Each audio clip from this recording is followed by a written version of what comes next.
Bonjour tout le monde.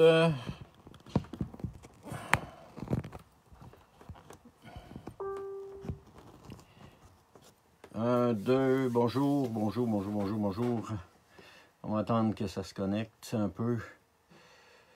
Nathalie, bonjour Nathalie. Est-ce que tu peux envoyer un message? Ok, parfait.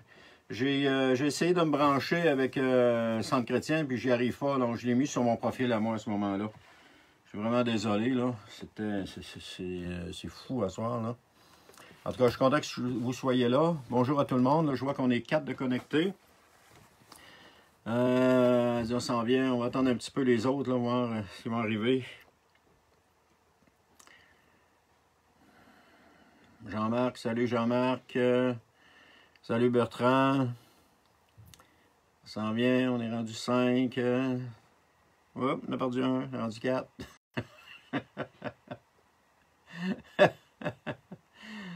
Jean-Marc, il regarde. Ben, parfait, mon Jean-Marc, je suis content de voir que tu regardes. Salut Lynn, oui, ça va bien. Ça fait drôle, on est en direct, puis je vois vos commentaires, c'est le fun. Amen. Je pense qu'on va commencer en espérant que les autres vont venir, sinon ils pourront le suivre. Oh, salut Gaëtan, mon beau-frère est là. Ouais, on va commencer, puis les autres vont suivre tantôt. Là. Malheureusement, comme j'ai dit, je ne peux pas le faire sur Centre Chrétien parce que j'ignore pourquoi j'arrive pas à me brancher. Patrick a été capable, mais anyway, je vais transférer la vidéo là, et puis il y a des gens qui vont pouvoir se brancher. Alors ce soir, le message de ce soir, c'est... premièrement, merci à Patrick pour le bon moment dans la présence de Dieu qu'on a eu. Et bienvenue à tous pour ce temps de partage qu'on va avoir ensemble. Et je pense que oui, c'est ça, pas mal, tout le monde nous a rejoints. Excellent, bonjour Ginette, désolé pour le petit contretemps. Alors, ok, on commence. Alors, la question de ce soir, c'est comment le chrétien devrait-il réagir en ces moments de pandémie? Comment est-ce que le chrétien peut réagir dans ces moments de pandémie? Et je pense que c'est une excellente question. La première, une chose que j'aimerais vous dire en commençant, je l'ai dit dans un message précédent, c'est important de regarder ce qui se passe et de vérifier auprès de différentes sources. Parce qu'il est en train de se passer quelque chose présentement avec toute cette pandémie de COVID-19. Et comme croyant, on a comment je dirais, on a un aperçu on sait ce que Dieu est en train de nous dire et on sait ce que la Bible dit à propos des événements des derniers temps. Et je pense que comme chrétien, on a le privilège de les connaître et de pouvoir voir les pièces du puzzle qui se placent tranquillement. Et ce que je veux juste vous dire, comme j'ai déjà dit dans un message précédent, c'est branchez-vous, pas branchez-vous, mais renseignez-vous.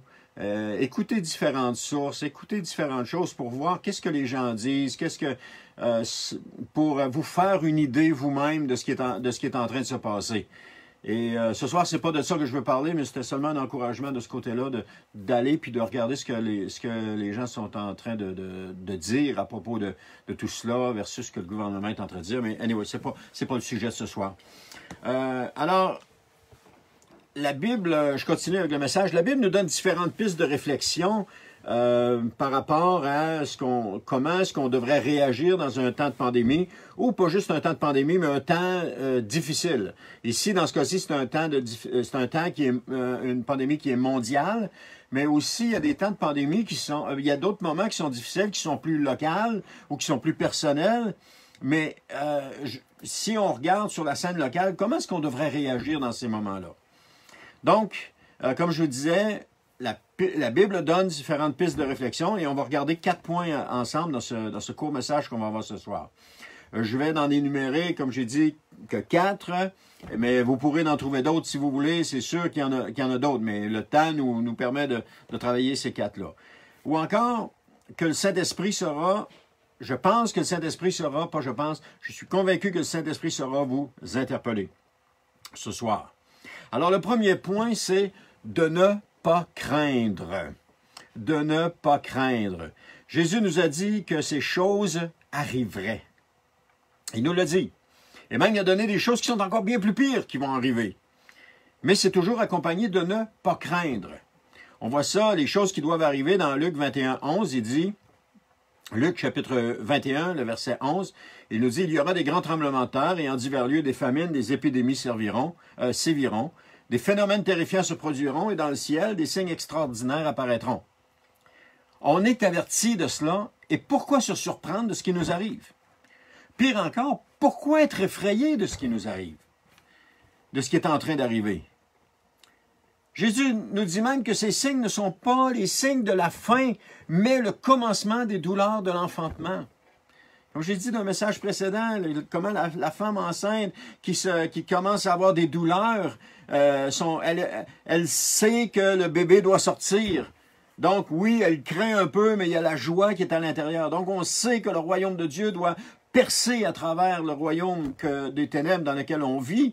Et pour cela, il va falloir qu'il y ait des douleurs à travers lesquelles on va devoir passer. Donc, les premières contractions ne sont que le commencement de ces douleurs pour la femme enceinte. De même, les premières choses qui arrivent, c'est seulement le commencement des douleurs que la Bible dit. Aussi, la femme enceinte, elle sait qu'au terme de ces douleurs, il y aura une joie indescriptible de tenir ce petit enfant qui vient de naître, de le tenir dans ses bras, ce petit enfant qui vient de naître. Et pour les femmes qui ont accouché, je sais que vous savez de quoi je parle. Moi, je le sais pas parce que j'ai jamais subi les douleurs de l'enfantement. J'ai jamais été enceinte, j'ai jamais porté d'enfant et ma physionomie ne permet pas que je porte des enfants non plus. Mais pour les femmes qui ont accouché, qui ont porté un enfant et qui finalement, lorsque l'enfant est sorti après des heures de travail et qu'elle le porte dans ses bras, je suis convaincu qu'il y a la joie à ce moment-là et que toutes les craintes qu'elles avaient au début sont complètement dissipées. Et que la joie prend place et que il y a tellement un amour qui se développe à ce moment-là. J'ai encore les images de mon épouse lorsqu'elle portait les petits bébés dans ses bras, sur son ventre, et quelle joie il y avait. J'en avais à toutes les fois les larmes aux yeux, et elle aussi, et c'était des moments extraordinaires. Donc, tout ce qui était passé, mais c'est vers ça qu'on s'en va. Mais pour arriver là, pour arriver à ce que le royaume de Dieu perce à travers tout cela, il va falloir qu'on passe à travers les douleurs de l'enfantement. Et ce que nous vivons, c'est un peu cela. Le psaume 112, le verset 7 à 8 nous dit « Il n'a pas à craindre les bruits malveillants, son cœur est tranquille, il s'appuie sur l'Éternel, ferme sur ses positions, il n'a point de crainte. » Ça, c'est si on peut le dire de même, l'apanage de l'enfant de Dieu. Il n'a pas à craindre les bruits malveillants, son cœur est tranquille, il s'appuie sur l'Éternel, ferme sur ses positions, il n'a point de crainte. Il ne craint point, son cœur est tranquille. Il s'appuie sur l'Éternel qui ne le déçoit jamais. Il est ferme sur ses positions, il n'a point de crainte. Frères et sœurs, la crainte n'est pas de Dieu. Frères et sœurs, ce que vous vivez, la crainte n'est pas de Dieu et vous pouvez chasser cette crainte et prendre autorité sur la crainte et la chasser, car elle n'est pas de Dieu. Le deuxième point que je veux vous amener, c'est « Il se réjouit parce qu'il voit que sa délivrance approche, comme la femme enceinte qui va bientôt accoucher. » Il se réjouit parce qu'il voit que sa délivrance approche. C'est Luc, chapitre 21, le verset 28, qui nous dit « Quand ces événements commenceront à se produire », de quels événements qui parlent? Des événements que je vous ai parlé tout à l'heure dans le verset 11. Tremblement de terre, épidémie, etc. Il dit, quand ces événements commenceront à se produire, Jésus qui dit ça à ses disciples, et c'est pour nous aussi, levez la tête et prenez courage, car alors votre délivrance est proche. Levez la tête et prenez courage, car alors votre délivrance est proche. Le monde dans lequel nous vivons, je l'ai déjà dit, je le répète, n'est pas notre monde. Nous ne sommes que de passage sur cette terre. Nous n'avons pas à nous en faire parce que Dieu prend soin de nous. Si vous avez donné votre vie au Seigneur Jésus, Dieu a fait la promesse de vous garder. Il a fait la promesse de vous préserver. Il a fait la promesse de vous donner la vie éternelle. Vous n'avez pas à craindre. Ne crains point, car je suis avec toi, dit l'Éternel. Ne crains point, petit troupeau, car le Père a trouvé bon de vous donner le royaume, nous dit Jésus dans Jean. Ne pas craindre. Plusieurs versets parlent de ne pas craindre. Mais en même temps, de se réjouir. On voit ça dans Luc 12, 32. N'aie pas peur, petit troupeau, hein, comme je viens de dire, car il n'y a plus à votre Père de vous donner le royaume. Et on a tous les sujets de se réjouir. On a toutes les raisons de se réjouir. Parce que nous sommes enfants de Dieu. Nous sommes sauvés. Nous avons la vie éternelle. Je vous répète ce que je vous ai dit encore. Nous savons que Jésus revient pour nous prendre avec lui très bientôt. Et nous savons dans quel siècle nous vivons. Alors nous avons toutes les raisons de nous réjouir. Réjouis-toi, dit l'Éternel. Alléluia. Réjouis-toi, relève ta tête, car ta délivrance approche et c'est le moment de se réjouir à ce moment-ci. Le troisième point, la critique n'a pas sa place. Honnêtement, je vois passer, et ce n'est pas un jugement, c'est une constatation que je fais, je vois passer beaucoup de posts de croyants sur Facebook et je constate qu'il n'y a pas de différence entre les commentaires des non-croyants versus de certains qui se disent croyants. Il n'y a pas de différence. On va critiquer ici, on va critiquer là, on va avoir une opinion qu'on va émettre haut et fort. C'est correct d'avoir des opinions, mais il faut faire attention pour ne pas critiquer non plus. Les commentaires qu'on voit sont virulents à l'égard de nos dirigeants, alors que la Bible nous enseigne à prier pour eux. Comme chrétiens, nous devons être un témoignage dans le monde dans lequel on vit. Nous devons être différents des gens avec lesquels nous vivons. Ils doivent voir que nous aimons Dieu. Ils doivent voir que l'Esprit de Dieu habite en nous. Et comment est-ce qu'ils peuvent le voir? Par l'amour que nous avons les uns pour les autres, mais par l'amour que nous avons pour les gens en général. Et c'est seulement et ainsi qu'ils vont pouvoir voir que nous sommes différents. Mais de critiquer fait que nous ne sommes pas différents, mais pas du tout. On parle des fois, je pense que c'est un pléonasme, d'une critique constructive. Oui, peut-être, mais parlons plutôt d'un conseil que d'une critique. Si on veut que ce soit constructif, parlons d'un conseil et non pas d'une critique. Amen. Ce que nous vivons, ce sont les premières douleurs de l'enfantement, je vous l'ai dit tantôt, et ces choses sont des prophéties qui sont en train de s'accomplir. Alors pour moi, et c'est mon opinion, ce n'est que le commencement et ça va s'intensifier, et ce n'est qu'un avant-goût. Donc, cette épidémie touche toutes les sphères de notre société, je vous l'ai déjà dit dans d'autres passages. Elle pourrait aussi entraîner une récession mondiale. Je ne crois pas que ce soit le cas, mais ça aurait pu être le cas, mais je ne crois pas que ce soit le cas. Les gouvernements ne pourront pas soutenir la population à coups de milliards indéfiniment, ça c'est certain. Donc, pour revenir à mon point de la critique, on peut critiquer nos gouvernements, seulement nos gouvernements n'ont pas la réponse. Ils ne sont pas croyants et n'ont en apparence aucune connaissance de la Bible, ou sinon si peu. Et surtout, encore moins des prophéties de la fin des temps. Si vous demandiez aux gens comment va se passer la fin des temps, la plupart des gens vous diraient « Ah, mais la fin des temps, ça s'en vient bientôt, puis tout est fini, il n'y en a plus. » Alors que c'est pas ça que la Bible dit. La Bible ne parle pas d'une fin des temps où est-ce qu'il y a une bombe nucléaire qui explose et que tout est fini. Parce qu'après les moments de tribulation et de difficulté qui vont avoir lieu sous l'Antéchrist, il y a un temps de paix de 1000 ans sous le règne de Christ. Donc, on ne parle pas d'une destruction massive avec des bombes nucléaires. La Bible ne parle pas de cela. Et la Bible est la parole de Dieu. Alors, s'il y a quelque chose qui est la vérité aujourd'hui, c'est la Bible. S'il y a quelque chose sur laquelle on doit s'appuyer, c'est la Bible. Et même s'il y en a qui ne sont pas d'accord avec ça, c'est quand même la vérité. Si je vous dis, si tu dis, oui, je suis capable de marcher sur l'eau, tu te dis, non, tu ne marcheras pas sur l'eau, tu vas qu'à aller. Que tu y crois que tu y crois pas, ça ne fera pas de différence. Parce que quand tu vas mettre le pied dans l'eau, tu vas qu'à aller pareil. Alors, c'est pas la croyance, c'est la foi, oui, mais je veux dire, c'est pas c'est ça. Amen. Donc, on peut critiquer nos gouvernements, seulement nos gouvernements n'ont pas la réponse. C'est ça que je vous ai dit. Nos gouvernements n'ont pas la capacité de faire face à de tels problèmes. Et honnêtement, quand on les regarde, ils sont démunis face à ce qui se passe. Ils sont démunis. Donc, je ne dis pas qu'on doit les prendre en pitié. C'est pas ça que je suis en train de dire. Je suis en train de dire qu'on constate, on regarde, on voit, on analyse, on se fait une opinion. Et ce que je peux voir, c'est qu'ils n'ont pas ce qu'il faut pour régler le problème. Ils tentent de prendre les meilleures décisions, mais ils n'ont aucune idée des résultats de ceux-ci. Ils se font conseiller à droite et à gauche, et parfois, souvent, c'est pas les bons conseils. Et s'ils prenaient une décision dans un sens, ou qu'ils n'en prenaient une dans l'autre, ils vont toujours se faire critiquer d'un côté ou de l'autre. Parce qu'un gouvernement ne prend jamais la bonne décision, au dire des gens. Et c'est comme un peu un fan de hockey qui critique les décisions de l'arbitre sans jamais avoir porté de patin, sans jamais avoir été sur une glace et avoir arbitré un match. Il est là dans l'estrade, il y a une vue extraordinaire, et puis là, l'arbitre, il voit, il y a quelque chose qu'il n'a pas vu, et là, il le critique. Ou celui qui critique les décisions d'un coach, alors qu'il ne s'est jamais retrouvé derrière un banc de joueurs. Il va critiquer le coach, « Ah, il aurait dû faire ceci, il aurait dû faire cela. » Mais il ne s'est jamais retrouvé devant un banc de joueurs.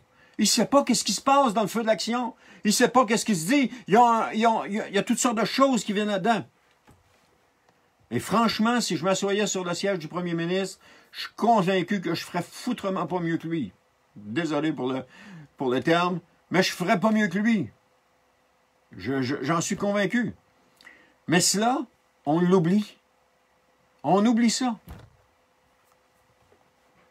Remarquez bien, je ne suis pas en train de faire une déclaration pour dire que nos gouvernements, ils sont parfaits, puis qu'ils font pitié, puis on devrait les prendre pour eux. Ce que je suis en train de dire, c'est qu'on ne doit pas les critiquer. Un autre point aussi, c'est que nos gouvernements sont placés là par Dieu. Romains, chapitre 13, le verset 1. Que tout homme se soumette aux autorités supérieures, car il n'y a pas d'autorité qui ne vienne de Dieu, et celles qui existent ont été mises en place par Dieu. On entend des gens crier « Ah, c'est pas un gouvernement qui est majoritaire, et puis il ne devrait pas être là, etc., etc. » Ouais. Mais s'il est là, c'est parce que c'est Dieu qui a permis qu'il soit là, et dans ces conditions-là. C'est aussi simple que cela. C'est peut-être pas notre candidat, c'est peut-être pas notre choix, mais il faut respecter le choix. On dit oui, il faut respecter le choix de la population. Mais c'est Dieu qui a permis qu'il soit là. C'est ce que la parole de Dieu nous dit. Et si nous critiquons nos gouvernements, c'est Dieu que nous critiquons. Nous sommes en train de lui dire, ton choix, il n'est pas bon, je ferais mieux à sa place ou je ferais mieux à ta place. Ça, c'est de l'orgueil que de penser que de faire mieux que Dieu. Donc, on fait attention à ce qui sort de notre bouche pour ne pas critiquer. Parce que comme chrétiens, on est des modèles. Je l'ai dit tantôt. Les gens nous voient, ils nous regardent. Et si nous agissons exactement comme eux, bon, ça ne donne rien d'être chrétien. Il est pareil comme moi. Alors que on est différent. On est supposé être différent.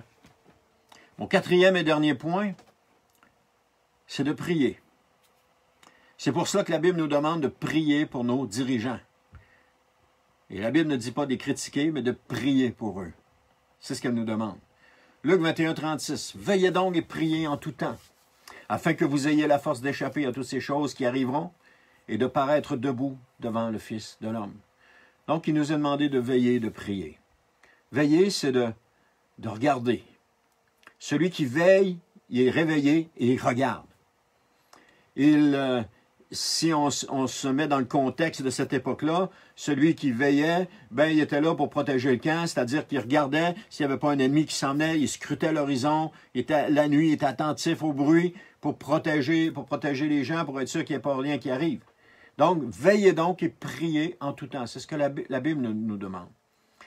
Aussi, sachant que ce qui se passe, nous sommes encouragés à prier pour nos gouvernements, nos amis, nos voisins, nos familles, nos collègues de travail, afin que ceux-ci puissent saisir l'opportunité de rencontrer le Seigneur Jésus personnellement. Et nous savons aussi qu'aujourd'hui, il y a des gens qui vivent des difficultés beaucoup plus grandes, alors qu'ils ne travaillent pas, ils sont confinés dans la maison, avec les enfants, les deux parents avec les enfants, parfois même les deux parents avec les enfants du conjoint, les enfants de la conjointe. Et puis là, il y a une tension qui est dans la maison, qui est constante. Prier, c'est ça que Dieu nous demande, de prier. Trop souvent, on parle plus que ce que l'on prie. Amen. Il nous demande de prier. Prier pour nos collègues de travail. Prier pour que, justement, ceux qui vivent des moments difficiles puissent passer au travers.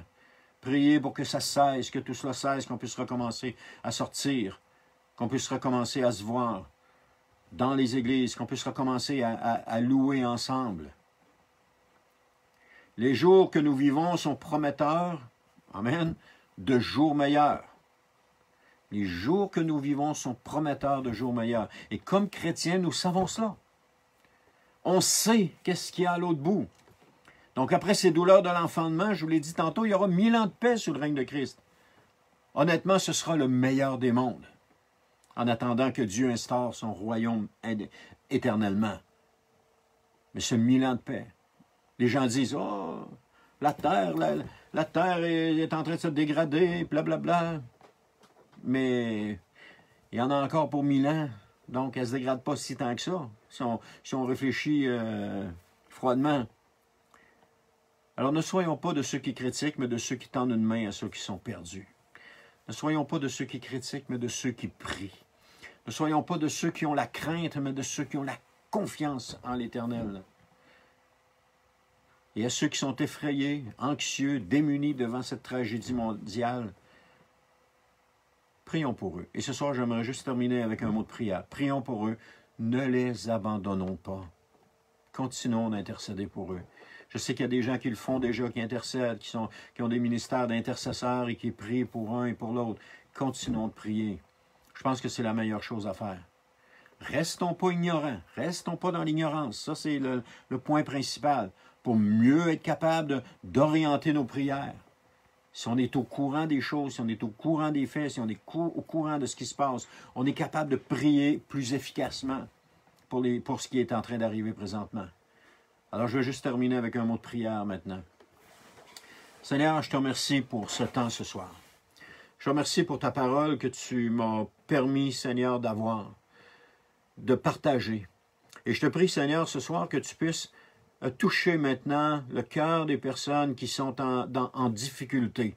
Que ce soit des difficultés spirituelles, émotionnelles, relationnelles, que ce soit toutes sortes de difficultés, ce à quoi ils font face en ce moment même. Je te prie, Seigneur, que tu viennes mettre ta main sur eux présentement. Je te prie que tu mettes un baume sur eux. Seigneur, cette situation-là, il n'y a pas personne qui l'a choisi, ça nous est arrivé comme ça. Et Seigneur, on doit l'endurer, on doit passer au travers, et même si ça ne fait pas notre affaire. Alors, Seigneur, je te prie, Seigneur, pour que tu changes l'atmosphère présentement. Que tu changes l'atmosphère et que tu rendes les gens plus courtois les uns envers les autres, plus conciliants les uns envers les autres. Quand je pense que lorsqu'on va dans un magasin, c'est agressant, ces choses-là, mais Seigneur, aide-nous à nous contrôler. Aide-nous, Seigneur, à avoir une bonne attitude, Seigneur. Aide-nous à voir comme chrétiens que ce qui s'en vient derrière est encore meilleur que ce que nous vivons maintenant. Aide-nous, Seigneur, à être des chrétiens qui sont visionnaires, qui voient en avant et qui cessent de regarder juste ce qu'ils voient avec leurs yeux, mais qui voient dans la foi ce qui est en train de se passer, ce qui est en train d'arriver. Alors, Seigneur éternel, je te prie vraiment, Seigneur. Et je te demande, Seigneur, que tu mettes ta main en ce moment même. Et si on doit prier pour nos gouvernements, je te prie, Seigneur, que tu ouvres les yeux de M. Legault, de M. Arruda, de la dame aussi qui est là, j'ai oublié son nom, Mme McCann. Je te prie, Seigneur, que tu ouvres leurs yeux pour qu'ils voient, Seigneur, ce que tu vois, toi, dans le spirituel. Qu'ils comprennent ce que tu comprends, toi. Et Seigneur éternel, s'ils se sont aperçus qu'ils ont fait une erreur, Seigneur, donne-leur le courage de reculer. Donne-leur le courage d'avouer qu'ils ont fait une erreur. Et Seigneur, donne-leur le courage de continuer, Seigneur, d'administrer ce pays malgré les critiques qu'ils peuvent entretenir. Seigneur éternel, qu'ils peuvent avoir. Seigneur éternel, je te le demande au nom de Jésus. Et Seigneur, on s'est unis ensemble dans la prière pour te le demander parce que nous savons que tu es le Dieu d'éternité et que tu réponds à nos prières. Amen. Amen. Alléluia. Alors, merci à ceux qui ont été en direct avec moi ce soir. Désolé pour le petit temps qu'on a eu, les contretemps. On va s'habituer, on va s'y faire. Je vais essayer de voir qu'est-ce qui se passe avec le centre chrétien Alma, mais gloire à Dieu. Et sur ça, ben, je vous laisse. Alors, je vous dis bonne semaine. On se voit dimanche, 10 heures, avec un temps de louange, avec qui va être enregistré, bien entendu, avec Cassandre, je pense qu'il va être là, et l'équipe de louange avec Patrick. En tout cas, je sais qu'ils sont en train d'organiser ça. Je les laisse faire. Alors, on va avoir ce temps-là ensemble auparavant, et puis après ça, je vais me connecter. Et puis, on aura un autre message que le Seigneur met sur mon cœur à ce moment même. Alors, bonne soirée, frères et sœurs, que Dieu vous bénisse. Merci à ceux qui ont écouté en direct et merci aussi à ceux qui se sont rendus jusqu'ici en différé. Et je prie que Dieu vous bénisse et qu'il vous accompagne. Amen. Gloire à Dieu.